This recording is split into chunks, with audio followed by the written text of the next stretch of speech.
పేరు కరాజయ్యమ్మ, ఎస్పీఎస్ఆర్ నెల్లూరు జిల్లా జల్దంకి మండలం జల్దంకి పిఎస్సీలు పనిచేస్తున్నాను.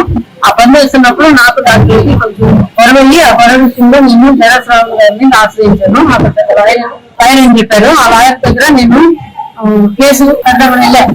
ఎందుకంటే ఆ ఎస్సీ అట్రాసిటీ కేసు కాలేదు కాబట్టి శ్రావణ్ గారు ఏదో గొప్పగా చెప్తున్నారు కాబట్టి ఆ శ్రావణ్ గారి దగ్గర ఆశ్రయించి గాంధీనగర్ లో ఉన్నటువంటి విజయవాడలో ఆఫీస్కి వచ్చి నేను కంప్లైంట్ ఇచ్చాను. కంప్లైంట్ ఇస్తాము ఇది కేసు అవుద్ది అని అన్నారు.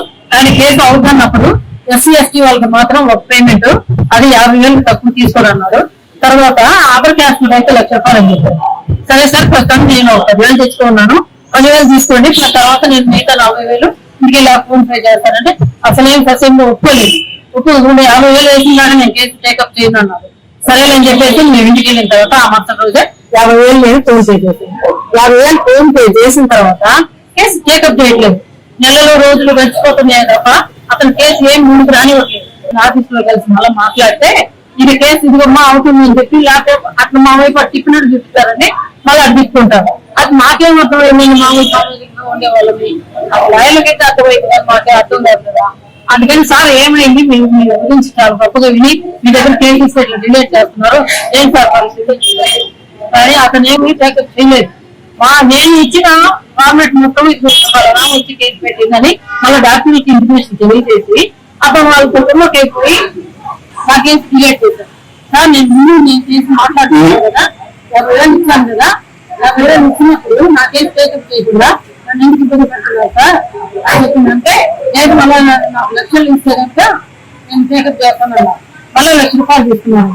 1,00,000 రూపాయలు తీసుకొని టేకప్ చేస్తానన్నారు. కానీ మళ్ళీ నెల జరుగుతున్నాను. ప్రతి నెల నేను నా భర్త వచ్చి కేసు అడుగుతూనే ఉన్నాను. కానీ శ్రావణ్ గారు సమాధానం ఇవ్వట్లేదు. ఆ కేసు నుంచి ఉంటే అప్పుడు రావద్దు అంటున్నారు.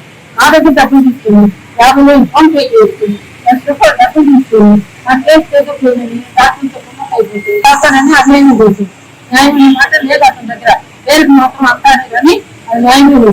తర్వాత నేను ఎన్ని రోజులైనా ఎదుర్కొన్నాను కానీ అతను డబ్బులు అడిగినప్పుడల్లా మాకు ప్రభావం అతను సెక్యూరిటీ గార్డ్స్ కానీ వాళ్ళ దగ్గర వాళ్ళ స్టాఫ్ కానీ వాళ్ళు సరేనని ఇంకా మా కేసు కాకపోయిన పర్లేదు ఎన్ఓసి ఉన్నా ఇవ్వమని అడిగింది. ఎన్ఓసి కొన్ని పోతే ఆ రోజు నేను మా భర్త మా సిస్టర్ సలేమని అమ్మాయి మేము ముగ్గురు వచ్చాం. ముగ్గురు వచ్చిన తర్వాత మాతోటి అసభ్యకరంగా మాట్లాడుతూ అతను మీకు ఏమో నేను చేసేది చేయను నేను వాళ్ళ కాదు నేను చేయని చెప్పేసి అక్కడ మాట్లాడుతూ 2 నేను చేయబెట్టి పోసేసాను. పోసేసి మీకు చిన్న ఫోన్ చెప్పుకోండి నేను వాళ్ళు చేయిస్తామని చెప్పేసి తన అనుసరణ చెప్పించి తను బెదిరించారండి.